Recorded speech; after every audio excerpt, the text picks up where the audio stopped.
Hello and welcome to online science. आज देखेंगे question answer किस चैप्टर के, ग्रेविटेशन। किसके? ग्रेविटेशन के। तो ग्रेविटेशन के क्वेश्चन आंसर देखने से पहले नहीं, क्वेश्चन आंसर देखने के बाद ये देखते हैं कि पहला क्वेश्चन क्या पूछना चाहता है। पूछो पूछो, कुछ भी पूछो। हमने पढ़ा है ऑनलाइन साइंस से, सारे क्वेश्चन का आंसर दे सकते हैं। State the universal law of gravitation. बताओ यूनिवर्सल लॉ ऑफ ग्रेविटेशन क्या होता है। यूनिवर्सल लॉ ऑफ ग्रेविटेशन क्या है? सिंपल सी बात है कि every object is in universe attract every other object with the force called gravitation force. और जो फोर्स होता है वो acting between two object is directly proportional to, जो फोर्स लगता है वो डायरेक्टली प्रोपोर्शनल होता है, ग्रेविटेशन फोर्स डायरेक्टली प्रोपोर्शनल होता है किसके? Direct product of mass and inversely proportional to square of the distance between them. तो ये हो गया ना। और यहाँ से जब ये कांस्टेंट ये और प्रोपोर्शनलिटी के साइन आते हैं तो ये क्या हो जाता है, G m1m2/r²। ये हो गया फोर्स का फॉर्मूला। ठीक है, कोई दिक्कत नहीं। अब क्वेश्चन नंबर 2 इसने पूछ लिया, write the formula to find out the magnitude of gravitational force between earth and object on the surface of the earth. तो इसमें जो फोर्स लिखोगे G, कैपिटल M मास हो गया अर्थ का, कितना होता है बताओ बताओ। कैपिटल मास कितना होता है अर्थ का, मैंने बताया था लेक्चर में, ये तुम्हें याद करके बताना है। स्मॉल m हो गया मास जो सरफेस पर रखा हुआ है उसका, r², यानी कि ये रेडियस होगी अर्थ की। अर्थ की रेडियस भी याद होनी चाहिए, मास भी याद होना चाहिए, और जो मास दिया गया होगा वो तो दिया ही होगा आपको, कितना मास दिया गया। ठीक है, इस फॉर्मूले को लगा के मास के और अर्थ के बीच में ग्रेविटेशन फोर्स निकाल सकते हो। तो आर क्यों ले रहे हैं? क्योंकि जो भी ऑब्जेक्ट है वो अर्थ की आउटर इस पे रखा हुआ है, आउटर सरफेस पे, तो हमेशा सेंटर से डिस्टेंस लेंगे ना, तो ये सेंटर से डिस्टेंस थी R. What you mean by free fall? Free fall से आप क्या समझते हैं बताइए।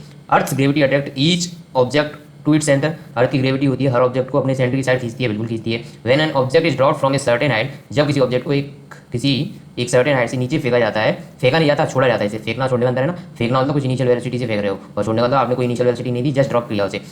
ठीक है, तो ड्रॉप कर रहे हो from a certain height under the influence of gravitational force, it begin to fall to the surface of earth. Such an object movement such an movement of the object is called free fall. सीधी सीधी बात है, बिल्कुल easy language बताता हूँ। ये अपनी अर्थ है और यहाँ पे तुम रह रहे हो। यहाँ से आपने ऊपर एक बिल्डिंग बनी हुई है ऐसे, और इस बिल्डिंग के ऊपर आप खड़े हो। यहाँ से आप एक पत्थर को नीचे फेंकते हो तो ये इस पर कौन सा फोर्स लगेगा? मात्र ग्रेविटेशन फोर्स, और एक्सलेशन लगेगा जी।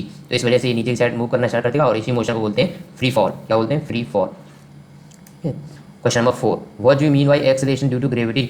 एक्सेलरेशन ड्यू टू ग्रेविटी क्या होता है? What do you mean by acceleration due to gravity?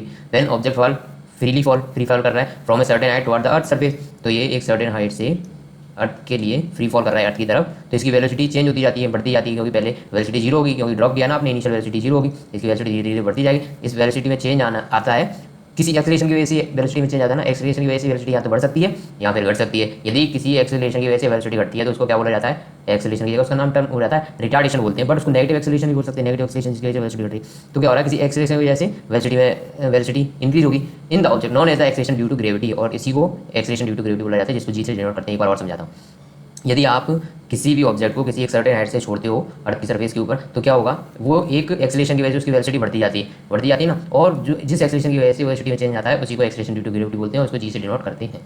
The value of acceleration due to gravity on the earth is 9.8, और जी की वैल्यू अर्थ पर कितनी होती है? 9.8, और इसका फॉर्मूला Gm/r²। इसका जी की वैल्यू, एम की value, M mass of the earth है, R radius of the earth, ये वैल्यू पुट करते हो तो जी की वैल्यू आएगी। अच्छा, ये फॉर्मूला कैसे डेराइव किया था याद है ना? एक ऑब्जेक्ट रखा था अर्थ की सरफेस पे, उस पर ग्रेविटेशन फोर्स निकाला था, तो कितना आया था? Gm1/r², और एफ का फॉर्मूला वैसे उस पर कितना ग्रेविटेशन फोर्स लगता है उसके वेट के बराबर, जो कि होता है mg। 1 और 2 दोनों को इक्वेट किया था, तो यहाँ से जी की वैल्यू आई थी वो Gm/r² आई थी। और इस फॉर्मूले में जी की वैल्यू पुट कर दोगे, एम मतलब मास ऑफ अर्थ, आर मतलब रेडियस ऑफ अर्थ, ये सारी चीज़ें पुट करने के बाद जो जी की वैल्यू आती है 9.8 मीटर पर सेकेंड स्क्वायर आती है। कोई डाउट तो नहीं है बच्चे? बतलाते। What are the difference between mass of the object and its weight? Mass और वेट में क्या क्या डिफरेंस है? तो पहला तो है मास, जो है ना, mass is the quantity of matter content in the body. मतलब किसी बॉडी के अंदर कितना मैटर कंटेंट है, उसी को बोलते हैं मास। जबकि वेट किसको बोलते हैं? Weight is a force of gravity acting on the body. उस बॉडी पे कितना फोर्स ऑफ ग्रेविटी लग रहा है, इसलिए इसके जो फॉर्मूला होता है F=mc। दूसरा, it is measure of the inertia of the body. ये किसका मेजर होता है? इनर्शिया का मेजर होता है। जबकि ये किसका मेजर होता है? Measure of gravity. ग्रेविटी की वजह से उस पर कितना फोर्स लग रहा है, इसीलिए मेजर ऑफ ग्रेविटी। थर्ड, इसका ओनली ऑन क्या होता है? मैग्नीट्यूड। मास का सिर्फ और सिर्फ मैग्नीट्यूड होता है। इसकी magnitude as well as direction होती है। Magnitude as well as direction, क्यों? क्योंकि mg लग रहा है तो mg किस डायरेक्शन लग रहा है? अर्थ के सेंटर की तरफ लग रहा होगा, तो मतलब डायरेक्शन भी होती है। फोर्थ, मास जो होता है कॉन्स्टेंट क्वांटिटी है। आप अर्थ पर देखोगे तब भी मास उतना ही रहेगा, मून पे देखोगे तब भी मास, और भी किसी प्लैनेट पे चले जाओगे तो मास उतना ही रहेगा। जबकि ये वेरिएबल क्वांटिटी है, ये फिक्स क्वांटिटी नहीं है। मतलब वेरी किस पे करती है? अर्थ की सरफेस पे अलग फोर्स होगा, और अर्थ की सरफेस पे अलग होगा, और उधर देखोगे अपन किसी और उस पर चले जाएंगे सरफेस पे, तो वहाँ पे अलग होगा। इसका मतलब ये कॉन्स्टेंट नहीं है। फिफ्थ, इसकी यूनिट जो है केजी है, जबकि इसकी यूनिट है न्यूटन। कौन सा ton? Newton. Ton ton ton ton ton newton. What is the weight of an object on the moon? 1/6 its weight on the earth. जो नेक्स्ट क्वेश्चन है ये, why is weight of the object on the moon 1/6 of its weight on the earth. बताओ ऐसा क्यों होता है? क्योंकि wait मतलब फोर्स जो कि होता है mg, और अपन ने डेराइव किया था जो मून की सरफेस पे ग्रेविटी होती है वो अर्थ की सरफेस की ग्रेविटी की 1/6 होती है, इसीलिए मास तो दोनों जगह सेम रहता है, मास तो प्लैनेट के साथ चेंज नहीं करता, मतलब कि एफ मून कितना होगा mg/6, इसीलिए वहाँ पर जो वेट हो जाएगा 1/6 हो जाता है। Any doubt? और ये जी अपन ने कैसे डेराइव किया था याद है ना? क्या तुम्हें याद है? तो आपको बोलना चाहिए हाँ मुझे याद है, आपको याद होना चाहिए। Question number 7, why is difficult to hold school bag having a strap made up of thin and strong string. अच्छा, आप बैग लटका के जाते हो, बैग टांग के जाते हो ना स्कूल, तो यदि आप चौड़ी पट्टी वाला बैग लेते हो तो आप वो लेती नहीं हो, आप पापा से मना कर देते हो, नहीं नहीं पापा चौड़ी पट्टी करनी चाहिए, बेकार लगता है। अरे बच्चे बेकार तो लगता है बट वो आपको कम तकलीफ देगा, जबकि आप प्रीफर क्या करते हो? पतली पट्टी वाला बैग, जो कि आपको तकलीफ ज़्यादा देता है। क्यों देता है वो? क्योंकि प्रेशर होता है फोर्स अपॉन एरिया, ये होता है। एरिया आपने कम कर दिया, जो आपके कॉन्टेक्ट में ये एरिया इतना हो गया ना, इतना कम हो गया, क्योंकि यहाँ पे एरिया ज़्यादा, यदि एरिया कम हो गया तो प्रेशर ज़्यादा लगेगा, तो आपकी स्किन को वो तकलीफ देगा, क्योंकि प्रेशर ज़्यादा लग रहा है ना, जबकि इस केस में प्रेशर कम लग रहा था क्योंकि वो डिस्ट्रीब्यूट हो गया था लार्ज एरिया पे। इसीलिए जो पतले बैग, पतली स्ट्रेप बैग होते हैं वो अच्छी नहीं होते आपकी स्किन के लिए। Next question, what you mean by buoyancy? Buoyancy से आप क्या समझते हो? बायोंसी एक फोर्स है upper force possessed by liquid on object that's immersed in it is referred buoyancy. मतलब बिल्कुल सिंपल लैंग्वेज में, यदि कोई लिक्विड है इसमें किसी ऑब्जेक्ट को डुबोते हो तो ये लिक्विड इस ऑब्जेक्ट पे ऊपर की साइड एक फोर्स लगाता है, उसी फोर्स का नाम होता है बायोंसी। यदि इस फोर्स को मेजर करना हो तो कैसे आर्किमिडीज सर ने कैसे मेजर किया था, कैसे बताया था उन्होंने मेजर करना कि इसको टैंक जो भी आपके पास बॉटल है उसको फुल पानी से भर लो एकदम ऊपर तक, और इसके एकदम ऊपर वाली जगह जहाँ तक ये भरा हुआ है वहाँ पे एक होल बना दो और आप उस ऑब्जेक्ट को इसमें डुबा दो, तो ऑब्जेक्ट जितना ऑब्जेक्ट होने की वजह से यहाँ से जो भी लिक्विड होगा वो बाहर आएगा, तो उसका वेट मेजर कर लो, जो भी लिक्विड आ रहा है उसका वेट मेजर कर लो, उसका जो वेट होगा वही इसके ऊपर अपथ्रस्ट, यानी कि इतनी अमाउंट का इसमें फोर्स लग रहा होगा, जितना इस पानी का जो बाहर निकला, इस पानी का वेट है ना उतना ही अपथ्रस्ट लग रहा होगा। Why does an object float और sink when placed on the surface of water? जब किसी ऑब्जेक्ट को वाटर की सर्फेस पे रखते हैं तो वो क्यों फ्लोट करता है और क्यों सिंक करता है? कब फ्लोट करेगा, कब सिंक करेगा बताइए? तो मैंने बताया था, यदि किसी भी ऑब्जेक्ट की डेंसिटी उस लिक्विड से कम है जिसमें वो डुबोया जा रहा है, यदि ऑब्जेक्ट की डेंसिटी इस वाले लिक्विड से कम है तो वो तो फ्लोट करता रहेगा, फ्लोट यानी तैरता रहेगा। बट यदि उस ऑब्जेक्ट की डेंसिटी इस लिक्विड से जिसमें उसको डुबाने की कोशिश कर रहे हैं उससे ज़्यादा है तो उसमें वो डूब जाएगा। You find your mass to be 42 kg on the weighing machine. Is your mass more or less than 42 kg? आप वेइंग मशीन पर खड़े हुए हो बच्चों, वेइंग मशीन पर खड़े हुए और आपका मास इसने दिखाया 42 kg। पहला क्वेश्चन तो आपके दिमाग में ये आना चाहिए, सर ये तो फोर्स को मेजर करेगा ना, ग्रेविटी को मेजर करेगा, यानी कि इसको तो mg यानी कि न्यूटन में दिखाना चाहिए था, यानी कि 42 इंटू 9.8 से मल्टीप्लाई कर लो, यहाँ पे रफली 10 से कर लो तो 420 न्यूटन दिखाना चाहिए था इसको। बट बच्चों इसमें पहले ही कन्वर्जन किया हुआ रहता है, जितना भी वेट आता है ना, हाँ एक्चुअली वेट मेजर करता है पर इसको जो स्क्रीन पर दिखता है वो डिवाइड करने का यानी मास ही दिखाता है, मास दिखाता है, ठीक है, मास के लिए। अब क्या होगा ये पूछना चाह रहे हैं कि जो वेट मेजर किया है 42 kg, तो बताओ वो 42 kg है कि नहीं है? बोलो बोलो बोलो। आप एक चीज़ याद रखो यार, ये 42 kg की जगह एक्चुअली में क्या दिखाना चाहिए था? इसका वेट दिखाना चाहिए था न्यूटन में दिखाना चाहिए था, न्यूटन में दिखाना चाहिए था ना इसका वेट, बट क्या करें इसने दिखा दिया। तो आप एक चीज़ बताओ, जैसे आप इस सरफेस पर खड़े हो तो एयर का ड्रैग भी लग रहा होगा, तो एयर ड्रैग कितना लगेगा ऊपर की साइड, तो एक्चुअल जो वेट होगा ना आपका वो 42 से ज़्यादा होगा या कम होगा? बताओ, सोच के बताओ, बोलो बोलो, सोचो एक बार। अब जो मास दिखाया जा रहा है ना बच्चों वो एक्चुअल मास से कम है, अपना जो एक्चुअल मास होगा वो 42 से ज़्यादा होगा। ऐसा क्यों होगा? क्योंकि इसके ऊपर की साइड एक अपथ्रस्ट लग रहा है, जिसकी वजह से नेट जो वैल्यू आ रही है वो इतनी आ रही है, बट नेट आ रही है ना ये तो ऊपर की साइड भी लगने के बाद, बट यदि ऊपर की साइड कोई भी वैल्यू नहीं होती तो अपनी अपनी जो वैल्यू मेजर करता है ज़्यादा आती है ना, तो एक्चुअल में जो चीज़ होनी चाहिए वो 42 से ज़्यादा होनी चाहिए। Question number 11, you have a bag of cotton and iron bar. आपके पास एक आयरन बार है और एक बैग ऑफ कॉटन है, each indicating A mass of 100 kg, दोनों 100 kg के। 100 kg कुछ ज़्यादा नहीं हो गया? ठीक है कोई बात नहीं, दोनों का वेट तो 100 kg, mass 100 kg। In reality one is heavier than other, can you say which one is heavier and why? तो बताओ इनमें से कौन सा रियल में भारी होगा और क्यों होगा? सोच के बताओ, इसका कॉन्सेप्ट वही लगेगा जो अभी मैंने बताया था ये ड्रैग वाला। तो एक बात बताओ, आयरन बार होगा, आयरन बार है उसका तो वॉल्यूम कम होगा ना, कम जगह पे फैला हुआ होगा, जबकि कॉटन तो ज़्यादा जगह पे फैला हुआ है, तो जितनी ज़्यादा जगह पे फैला हुआ है उसका एयर ड्रैग उतना ज़्यादा लगेगा, तो एयर ड्रैग उतना ज़्यादा लगेगा तो उसका जो एक्चुअल वेट है वो ज़्यादा कम दिखाएगा, जो वेइंग मशीन है ज़्यादा कम दिखा रहा होगा। इसी का मतलब ये हुआ कि एक्चुअल जो कॉटन का वेट है वो 100 kg से बहुत ज़्यादा है, बहुत ज़्यादा मतलब as compare to iron bar ज़्यादा है। क्यों? आयरन बार का भी वेइंग मशीन पे देखोगे तो उस पर भी एयर ड्रैग लगेगा, पर इसका सरफेस एरिया कम है तो एयर ड्रैग लगेगा कम, तो इसका जो वेट होगा जैसे 100 kg दिखा रहा है तो हो सकता है इसका वेट 100 ना हो कि 101 हो, बट इस पर तो एयर ड्रैग ज़्यादा लगेगा, तो इसका मतलब जो 100 kg है वो बहुत ज़्यादा वैल्यू होगी, उसको कम करके 100, तो हो सकता है इसका वेट हो 13 kg 103 kg, यानी कि इसका वेट ज़्यादा कम हुआ तभी तो 100 kg रहेगा, क्योंकि इस पर एयर ड्रैग ज़्यादा, तो एक्चुअल में जो कॉटन है वो भारी होगी as compare to iron bar. समझ में आया बच्चों? How does the force of gravitation between two object change when distance between them is reduce to half? तो फोर्स होता क्या है? F1 है Gm1m2 अपॉन आर स्क्वेयर, और F2 में क्या किया आपने, जो R है उसको R/2 कर दिया, यही बोल रहे हैं ना, तो Gm1m2 अपॉन R/2 का होल स्क्वेयर। यदि ऐसा करते हो तो F2 कितना हो जाएगा? 4/r² Gm1m2, तो यदि इससे वैल्यू निकालोगे F2 की 4 टाइम्स आ रही है किसकी G m1m2/r², तो m1m2/r² तो क्या था F1 था, तो F2 equal to 4 times F1, यानी कि जो F1 का 4 टाइम्स है F2, जो F2 है वो F1 का कितना है 4 टाइम्स है, 4 गुना ही। समझ में आया। तो यदि R रिड्यूस कर दोगे, R आप कर दोगे तो 4 4 गुना हो जाएगा। Any doubt? बोलो बच्चों, आप तो बोले नहीं सर हमें कुछ डाउट नहीं आता, तो बहुत इंटेलिजेंट है। अच्छा बच्चों मान लेता हूँ तुम्हारी बात, बहुत ही ज़्यादा इंटेलिजेंट हो, तो इसको छोड़ो आगे बढ़ो, इसको छोड़ो आगे बढ़ो। चलो बढ़ते हैं। Gravitation force act on all object in proportional to their masses, बिल्कुल सही बात बोल रहे हैं, प्रोपोर्शनल होता है उनके मासेस के। Why then does a heavy object not fall faster than light object? Okay, gravitation force जो होता है ना वो मास के इनके जो मल्टीप्लिकेशन उसके बराबर होता है। तो ये पूछ रहे हैं कि यदि सेम हाइट से किसी ऑब्जेक्ट को छोड़ा जाता है तो वो क्यों, मतलब एक ही टाइम पर आके जमीन से क्यों टकराते हैं, जबकि मास के प्रोपोर्शनल फोर्स तो एक जल्दी आना चाहिए था, ये कम जल्दी आना चाहिए। अरे बच्चों, भले ये ऊपर कितने भी ये सेम हाइट पे यदि रखे हुए हैं तो इनके मास में कितना भी डिफरेंस हो, इस पर ग्रेविटेशन फोर्स तो जी लग रहा है ना, और इसकी हाइट है h, तो h equal to second formula h equal to u t plus half a t square. अब ये बताओ इस फॉर्मूले में कहीं भी मास है क्या? नहीं। यदि हाइट सेम है, हाइट का मतलब एस हो गया ना, ये एस हाइट ही, तो H equal to U, U initial velocity तो जीरो है, जीरो से छोड़ रहे हैं, ओके।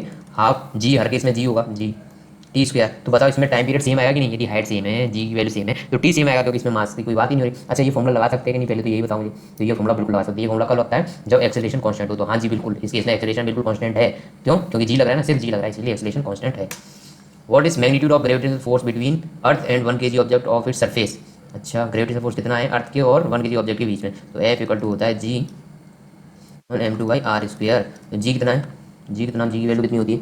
जी की वैल्यू याद करो, कुछ याद करो, क्या तुम्हें याद है? तो जी की वैल्यू पुट करो, m1 की value mass of earth put करो, m2 की वैल्यू पुट करो, 1 kg दे रखी है ना, जी m1 m2 upon r put करो, इसको निकालो, इसका जो भी आंसर आएगा वही आपकी फोर्स की वैल्यू होगी। कोई डाउट तो नहीं है बच्चे?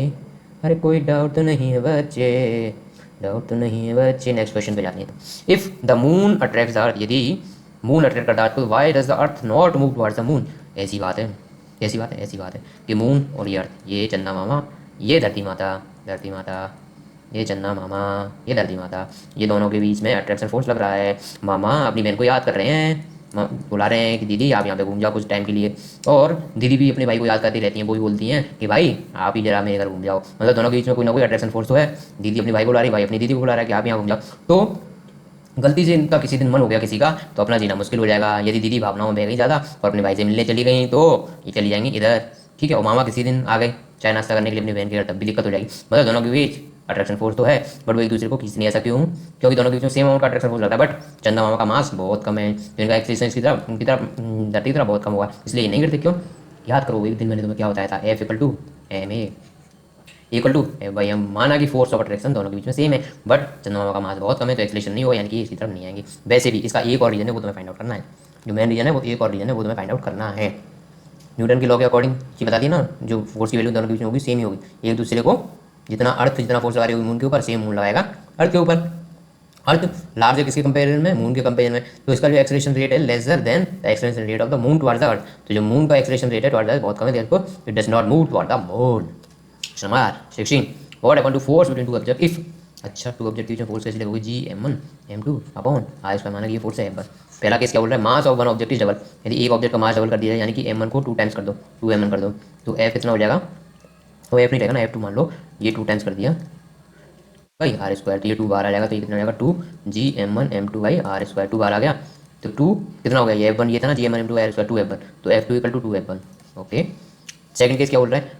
The distance between object is double and triple. यदि डिस्टेंस को डबल करें या ट्रिपल करें तो क्या होगा? f2 मान लेते हैं अगेन, ये वाला f2 गया, अब इसको f2, तो ये गया। नेक्स्ट क्वेश्चन सॉल्व कर रहे हैं ना, तो f2 मान लेते हैं। ये एक बार में डिस्टेंस करनी है आधी, तो आधा वाला केस मैंने तो बताया, तो ट्रिपल वाला बता रहा हूँ डायरेक्ट, r/3 का होल स्क्वायर, तो 3 ये हो जाएगा ऊपर, 3 3 9 9 जी m1 m2 by r square. तो यहाँ से जी m1 m2 r स्क्वायर तो क्या था? f1 था, तो f2 equal to 9 f1, okay. Third, the masses of object are doubled. यदि दोनों के मास डबल कर दिए जाए तब क्या होगा? तो f2, अब मान लेते हैं जी, इसका भी 2 टाइम्स कर दो, इसका भी 2 टाइम्स कर दो, अपॉन r स्क्वायर, 2 2 या 4, तो 4 को लिया आगे 4 जी m1 m2 by r square, ये कितना होगा? f1, तो f2 इक्वल टू 4 f1, ये वैल्यू आ गई, ठीक है। What is the importance of universal law of gravitation? ये अच्छा क्वेश्चन है। यूनिवर्सल लॉ ऑफ ग्रेविटेशन की क्या इंपॉर्टेंस है? तो ये मैंने तुम्हें एक्सप्लेन भी करी थी जब लेक्चर पढ़ाया था। क्या इंपॉर्टेंस है? Motion of moon around the earth, ये कौन एक्सप्लेन करता है? Around the earth. ये कौन एक्सप्लेन करता है? Universal law of gravitation. Second, जो टाइड्स आती हैं, टाइड्स समुद्र के अंदर आती हैं, सी में, ओशन में टाइड्स आती हैं, वो किस वजह से आती है? मून एंड सन की वजह से। तो ये ग्रेविटेशन फोर्स की वजह से, इसको भी कौन एक्सप्लेन करता है? Universal law of gravitation. Third क्या होता है? Motion of planet around the sun, motion of planet around the sun, इसको भी कौन एक्सप्लेन करता है? इसको भी एक्सप्लेन करता है universal law of gravitation. Okay, और ग्रेविटी ही एक्सप्लेन करती है जिसकी वजह से अपन धरती पे टिके हुए हैं, नहीं तो अपन उड़ जाते ना अब तक, कोई फोर्स नहीं होता अपने को भी। ग्रेविटेशन से कौन बांधे हुए हैं? अर्थ बांधे हुए, किसकी वजह से? ग्रेविटेशन फोर्स की वजह से। What is the acceleration of free fall? Free fall का एक्सेलरेशन कितना होता है? जी होता है, और वैल्यू कितनी होती है? 9.m। और acceleration of gravity due to, ये तो इसकी डेफिनेशन तो मैंने तुम्हें पहले एक्सप्लेन कर दी थी। Next question, what do we call the gravitation force between earth and an object? What do we call the gravitation force between the earth and object is called weight. Earth के और किसी भी object के बीच में जो gravitation force होता है उसको क्या बोलते हैं? उसका वेट बोलते हैं, weight equal to m g. यही बोलते हैं ना, क्योंकि देखो यहाँ पे एम है और जी की वैल्यू क्या होती है? G m by r square, ये होती है ना।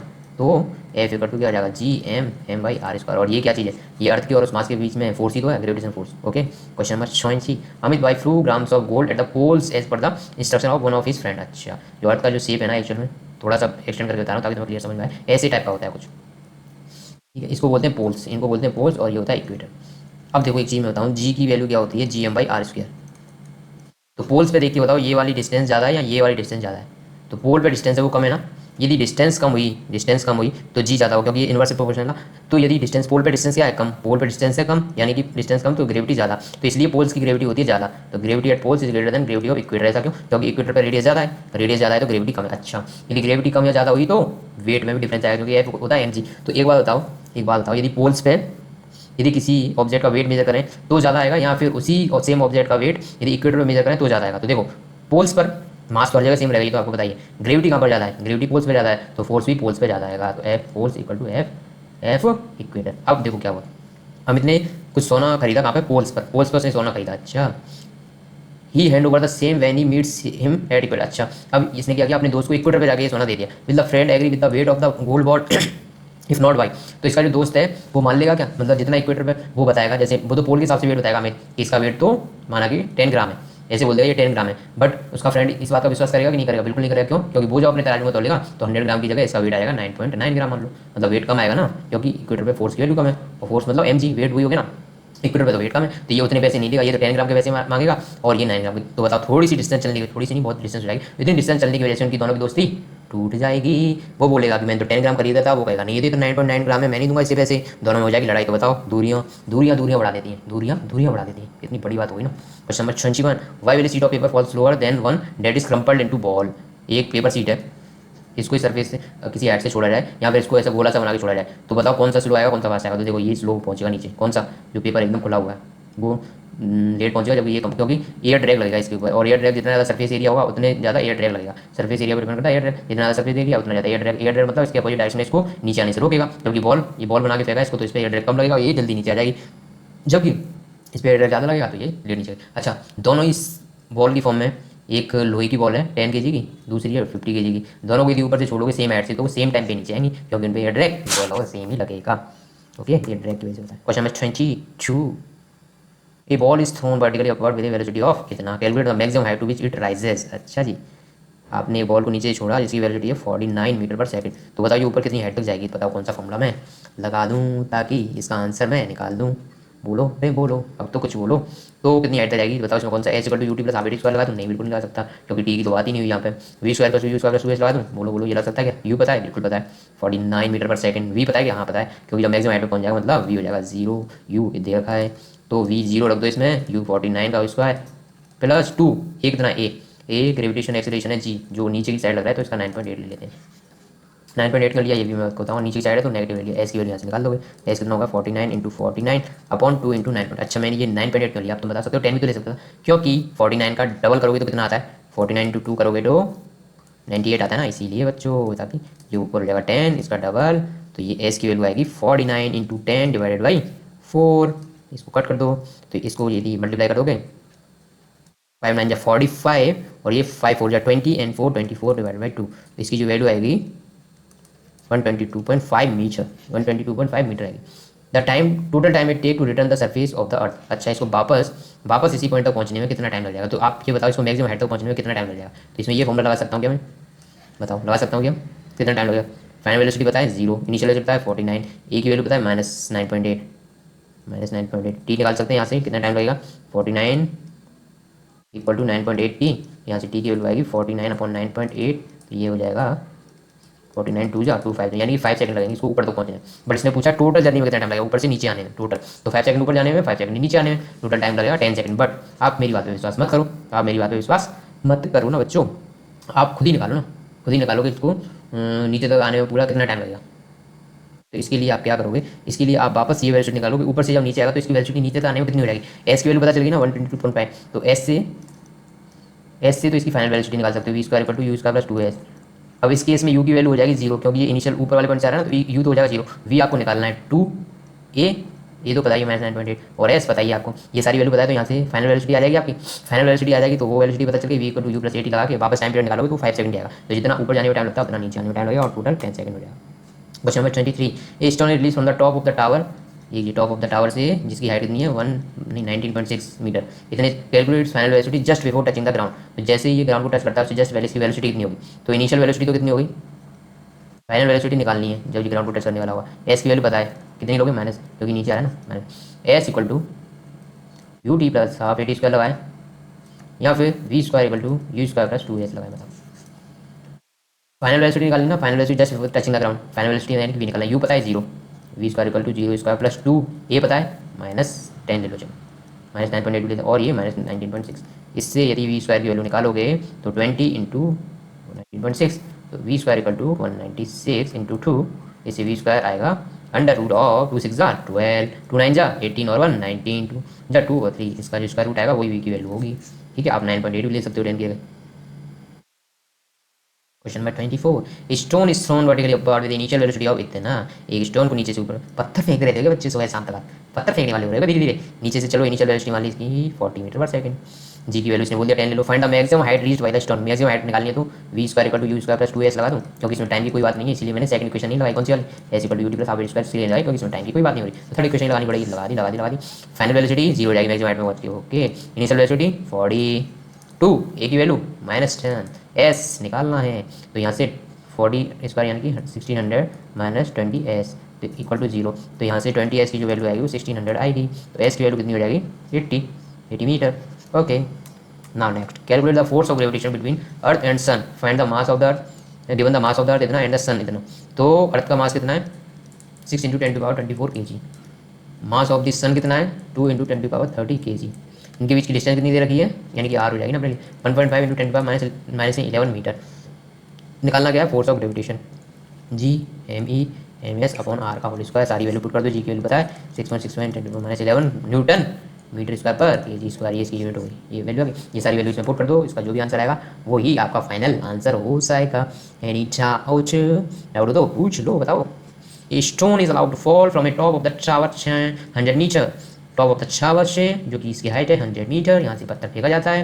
एट द सेम टाइम, ये अच्छा क्वेश्चन है, इसी सेम टाइम पे एक दूसरा पत्थर ऊपर की साइड फेंका जाता है from the ground with velocity of 25 metre per second, calculate when and where they meet, ऊपर वाला पत्थर और नीचे वाला पत्थर किस पॉइंट पे जाके मिलेंगे। अच्छा, एक चीज़ मुझे बताओ, जब ये दोनों मिलेंगे तो क्या चीज़ सेम हो जाएगी, हाइट सेम होगी क्या, जरूरी नहीं है, जरूरी नहीं हो सकता ये इस जगह में मिल जाए, स्पीड पे डिपेंड करेगा, हाइट सेम तो नहीं हो सकती, ऐसा तो नहीं है 50 मीटर पे जाके मिलेंगे, नहीं हाइट सेम। तो बताओ क्या चीज़ सेम होगी, आप घड़ी में क्या देखना स्टार्ट करोगे, जब वो मिल जाएंगे तो आप क्या चीज़ बताओगे।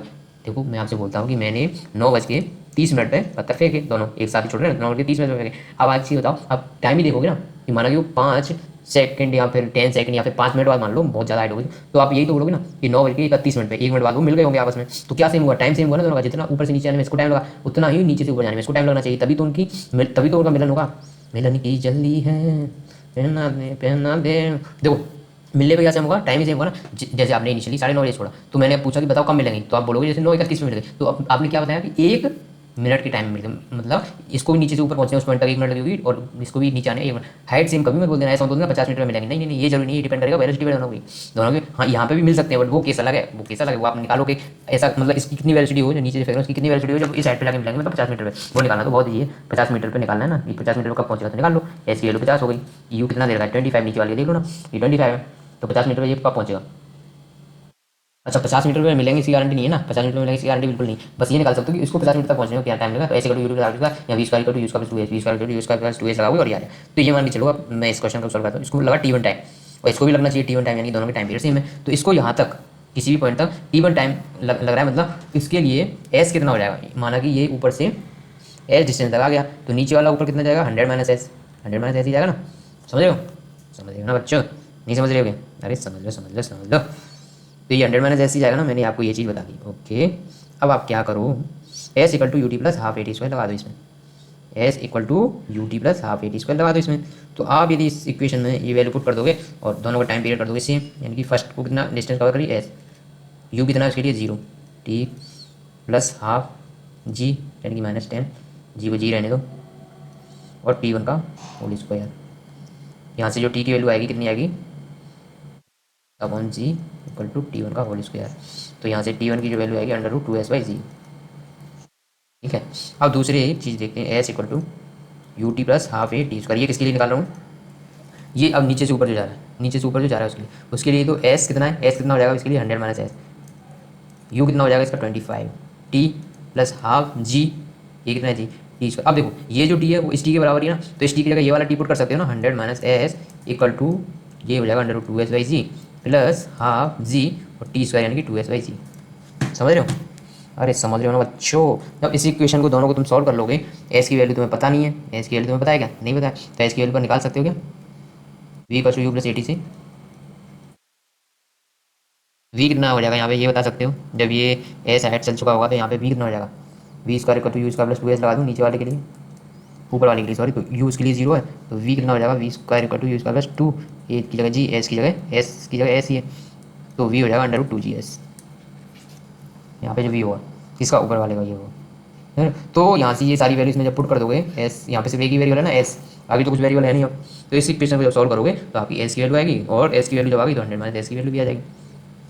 इस क्वेश्चन को आप अपने आप एक बार सॉल्व करने की कोशिश करना। इस क्वेश्चन को मैं अलग से एक वीडियो बना के समझाऊंगा वापस। ये मैंने तुम्हें हिंट दी है सर क्या करना है, ये क्वेश्चन सॉल्व करना थोड़ा ट्रिकी है। ट्रिकी इसलिए कि मैंने आपको ये क्वेश्चन तो बता दिया यहाँ तक ठीक है, पर आप इसको अभी आगे सॉल्व करोगे ना तभी आपको थोड़ी दिक्कत आएगी। इसलिए मैं चाहता हूँ आप अपने आप एक बार सॉल्व तो करो।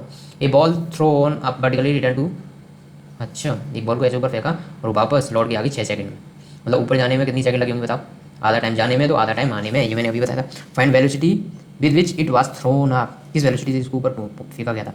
तो बताओ कौन सी इक्वेशन लगा दूँ, v equal to u plus 8 लगा दूँ, बताओ लगा दूँ क्या, टाइम की कोई बात है क्या, हाँ बिल्कुल बात है, 3 सेकंड लग रहे हैं ना। फाइनल वेलोसिटी पूछिए, यू जीरो नहीं होगा, फाइनल वेलोसिटी 0 ऊपर पहुंच जाए, फाइनल वेलोसिटी 0, यू पता है, यू पता है क्या, नहीं पता नहीं पता, कितनी वेलोसिटी वही तो पूछा गया है। यू ए की जगह आएगा -g यानी कि -10 और टी निकालना है, टी निकालना है, टी पता है, तो यहाँ से यू आ जाएगा 30 यानी कि इसको 30 मीटर पर सेकंड से the maximum height it reaches, maximum height नहीं है तो वी स्क्वायर पर यू स्क्वायर प्लस 2s निकाल दो, v final velocity 0 maximum height पे है, यू कितना है 30, यू ए कितना है ये -10 है ना, एस निकालना है कितनी हाइट तक, एस की जगह एस रख सकता हूँ मैं, हाइट निकालनी है तो अपॉन 2 × 10, यहाँ से एच की वैल्यू निकाल सकते हैं ना, 13 × 13 डिवाइड बाई 20 15, एच आएगा 45 metre. Now its position after 4 second, 4 second के बाद ये कहाँ हुई बताओ, 3 सेकंड में ये ऊपर है तो 1 सेकंड में और ये कहाँ पे आ चुकी होगी बताओ, ये कितनी हाइट हो गई थी 45 तक पहुँच गई थी ना मैक्सिमम 45 ग्राउंड से। अभी 1 सेकंड में कितनी नीचे आ जाएगी बताओ, कौन सी इक्वेशन लगाओगे बताओ, कौन सी इक्वेशन लगाओगे बताओ बताओ बताओ बताओ कि आपको ये हाइट पता चल जाए। वी को तो यू प्लस 8 लगाओ पहले तो, इसकी वेलोसिटी 1 सेकंड के बाद पहले इनिशियल वेलोसिटी कितनी होगी, मैक्सिमम हाइट से जब आएगी तो 0, इनिशियल वेलोसिटी तो 0 क्योंकि इनिशियली जब मतलब मैक्सिमम हाइट पे वेलोसिटी 0 हो जाएगी ना, ये तो 0। एक कितना है इसके केस में, एक कितना है बिल्कुल वही है, बिल्कुल वही है क्या, बिल्कुल वही क्या, बिल्कुल वही यानी कि 10 ही है ना, टी कितना 1 सेकंड की बात पूछ रहे हैं, तो यहाँ पर वी कितना हो जाएगा -10, -10 से क्या मतलब है कि इसकी वेलोसिटी नीचे की डायरेक्शन में वो कितनी है 10 मीटर पर सेकंड। ओके यहाँ पे वी आ गया। अब आपको पूछा है कि इसकी पोजीशन यानी अब इसमें तुम v square equal to u square plus 2s लगा सकते हो, इसकी वेलोसिटी फाइनल वेलोसिटी 10 का स्क्वायर, यू कितना है इस केस में 0, 2 × a कितना है -10, एस निकाल लो। तो यहाँ से जो वैल्यू आएगी एस की वो 100 × 100 divide 100 × 10 × 10 equal to -20 s, s की वैल्यू आ जाएगी 10 × 10 डिवाइड बाई -25 मीटर, यानी कि 5 मीटर, 45 गया था 5 मीटर नीचे आ गया। बोलो बोलो मैं सही कर रहा हूँ कि नहीं, सही है कि नहीं बताओ। तो यहाँ से वी 45 में से 5 आ जाएगा तो कितना हो जाएगा 40, टोटल कितना 40। अब देखो एक इंटरेस्टिंग चीज़ है, इंटरेस्टिंग चीज़ देखो, पहले सेकंड में से लिए 5 मीटर नीचे आया, बताओ ऐसे सेकंड सेकंड मतलब पहले धीरे धीरे आ रहा होगा, बाद में तेज आ रहा है, ऐसा क्यों हो रहा है? क्योंकि इसकी वेलोसिटी कंटिन्यूसली इंक्रीज हो रही है। क्यों इंक्रीज हो रही है? क्योंकि इस पे लग रहा है एक्सेलरेशन। वो कितना है जी? इंटरेस्टिंग बात है कि in what direction does the bound force on the object emerge in the liquid. Bouncy किस डायरेक्शन में लगती है बताओ? तो vertically upward, vertically upward direction में लगती है ना बाउंसी, वर्टिकली अपवर्ड डायरेक्शन में लगती है बाउंसी। इसमें कौन सी बड़ी बात है? Why block of plastic when release under water come up to the surface of water. ए क्या पूछ रहे हैं ऐसे, क्या पूछ रहे? एक ब्लॉक है प्लास्टिक का, इसको यदि पानी के अंदर डुबोया जाए तो ये सरफेस पे क्यों आ जाता है? क्योंकि इस पे लग रहा है बाउंसी फोर्स, और इसका जो फोर्स ऑफ ग्रेविटेशन है उसके कंपैरिजन में जो फोर्स ऑफ बाउंसी है फोर्स ऑफ ग्रेविटेशन से ज़्यादा है। यदि फोर्स ऑफ बाउंसी ज़्यादा होगा तो ये ऊपर की साइड आ जाएगा। Question number 30, volume of 50 kg of substance is इतना, 50 kg सब्सटेंस का जो वॉल्यूम है वो 20 सेंटीमीटर क्यूब है। If the density of water is 1 gram पर centimetre cube will substance float और सिंक। ये सब्सटेंस फ्लोट करेगा या सिंक करेगा? तो आपको क्या देखना है? आपको ये देखना है कि उसकी जो डेंसिटी है बच्चों वो वाटर से कम है या ज़्यादा। यदि वाटर से कम हुई डेंसिटी तो फ्लोट करेगा, वाटर से ज़्यादा हुई तो सिंक कर जाएगा। तो वाटर की डेंसिटी कितनी है? 1 ग्राम पर सीसी। ओके, और सब्सटेंस की डेंसिटी, डेंसिटी क्या होती है? मास पर यूनिट वॉल्यूम, तो मास कितना है 50, और वॉल्यूम रो कितना आ जाएगा यहाँ से 2.5 ग्राम पर सीसी। इसका मतलब सब्सटेंस का जो ये अमाउंट है यानी कि डेंसिटी है सब्सटेंस की ज़्यादा है वाटर से, इसका मतलब ये क्या करेगा? सिंक करेगा, सिंक करेगा, सिंक करेगा, सिंक करेगा।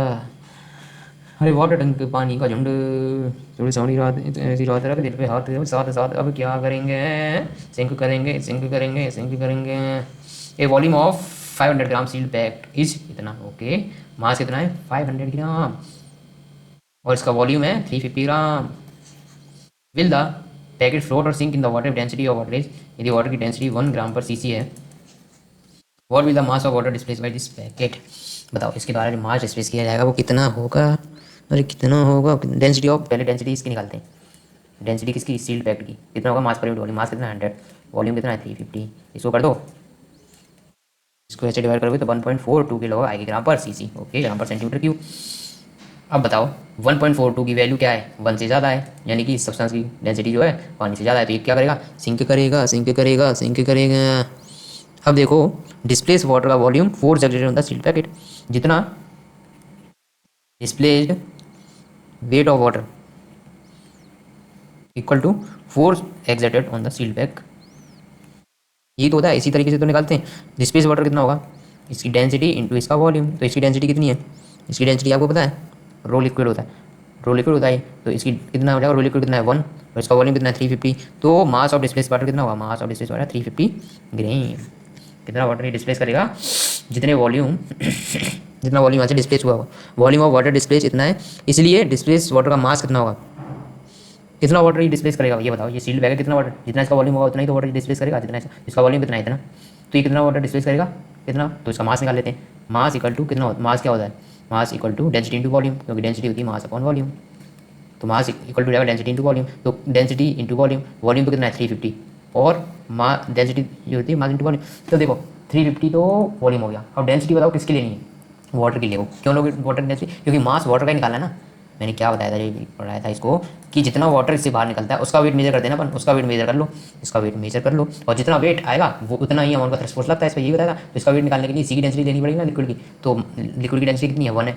यदि आपको वेट निकालना हो तो इसमें जी का मल्टीप्लाई कर दो 350 × 1 जी, तब यूनिट चेंज हो जाएंगे। बस जी की unit metre per second square होती है ना, तो ये भी फिर आपको उसी हिसाब से लेना पड़ेगा, मीटर में लेना पड़ेगा, चेंज कर लेना हो तो।